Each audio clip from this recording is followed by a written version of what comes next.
Hello, it is Sarah with Yoga for Classrooms, and today we are here to talk about how you can implement Yoga for Classrooms with those students who might need a little bit of additional support. So often, if we use a tiered approach, we call these students that are in need of tier 2 supports. All right, so in our last video, we talked about how to implement Yoga for Classrooms school-wide at what we typically call that tier 1 level. That's the work that everyone gets, support that we provide to all students, tier 1.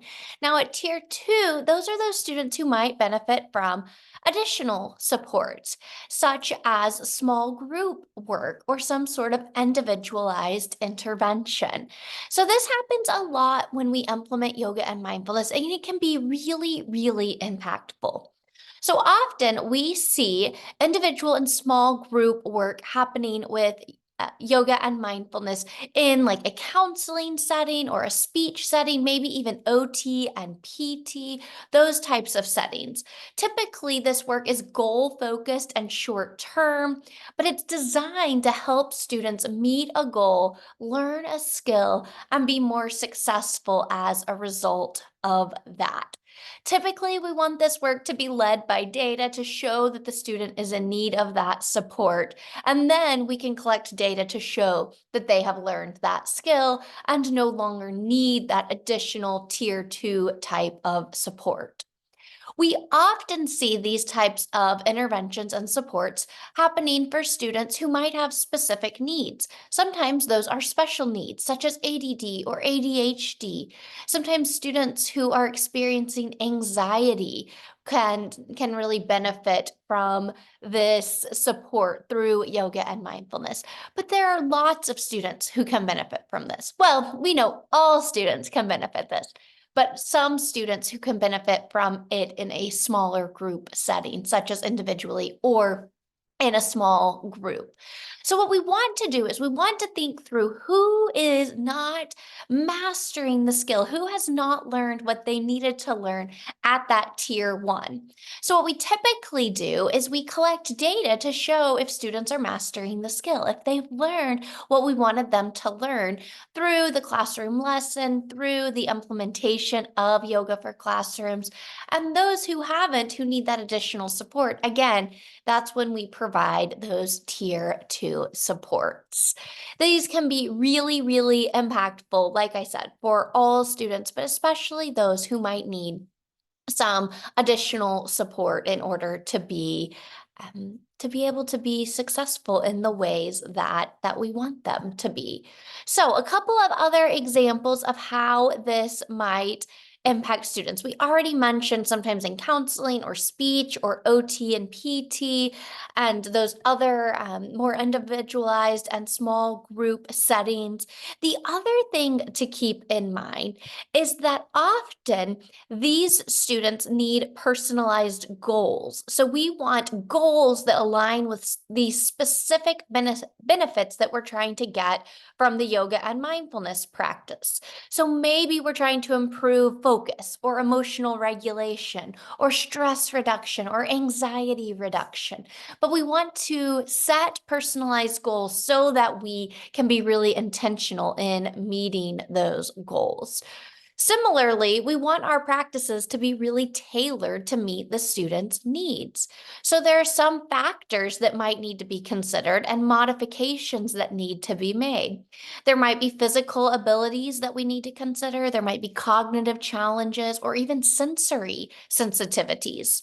I know I had one student who was really struggling with our mindful moments. We saw big behaviors every time we started to do a mindful moment, and we couldn't figure out what was going on. And then, as I started providing more tier 2 support, trying to individualize this student's goal and path to success, what I realized was we were often playing a similar music when we would do our mindful moment. We thought it was relaxing, calming music, but it was really triggering for this student. He had some sensory reactions to the music, and we don't know exactly why. Maybe there is some past trauma related or who knows what it might be. But the important thing was that we realized that that student had some individualized needs. And once we were able to modify to meet those needs, he was really able to be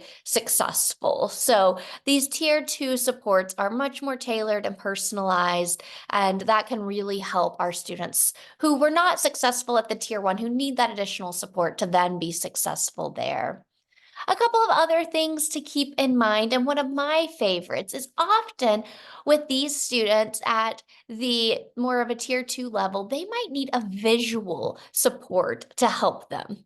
So often we can use things like visual aids, maybe even social stories. I love using social stories, and other of those types of supports to help these students better understand and engage in the yoga and mindfulness practices, especially our students who might have communication challenges. Those on the autism spectrum often can benefit from these. But honestly, again, there are many, many students who can benefit from these types of supports. So visuals can be a great tier two approach when we're talking yoga and mindfulness. The visual might show a student taking a deep breath or be a big breath of air. And that's that reminder. Remember the breathing techniques we've learned. Remember when you can utilize that. And that visual can be really helpful. Similarly, with social stories, some students might have a hard time understanding what we're trying to teach them with yoga and mindfulness. They have a hard time applying it. So we can use social stories that model the application of yoga and mindfulness. And oftentimes, students can really relate to those social stories.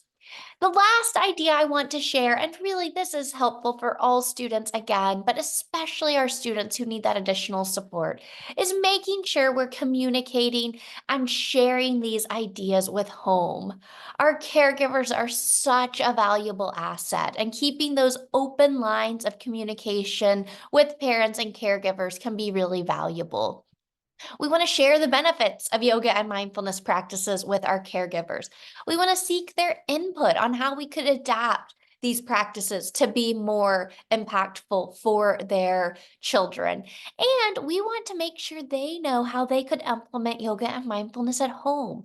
The more we can the more we can really create that repetitive, consistent support, the more likely it is to be impactful. And we know that. And we want students to have access to these supports at home and at school. So communicating with caregivers is a really big piece of that. Make sure they know what we're doing, how we are working to help their child, and how they could replicate the practices at home. I hope that gives you some ideas of some ways we could implement yoga and mindfulness at that tier two, that more individualized small group approach. We want all of our students to be successful. And oftentimes, when we just add those little bits of more tailored, more individualized supports, our students get it and are then able to use this as a resource and a skill when they need it most. So thank you for joining me. We would love to hear how you are using yoga for classrooms at tier two. So feel free to let us know. We always love hearing from educators and hearing about what works in your classrooms. We will see you again soon. And until then, thank you for all you do to serve your students. We are so grateful for your work every single day. Have a wonderful rest of your day. Bye-bye.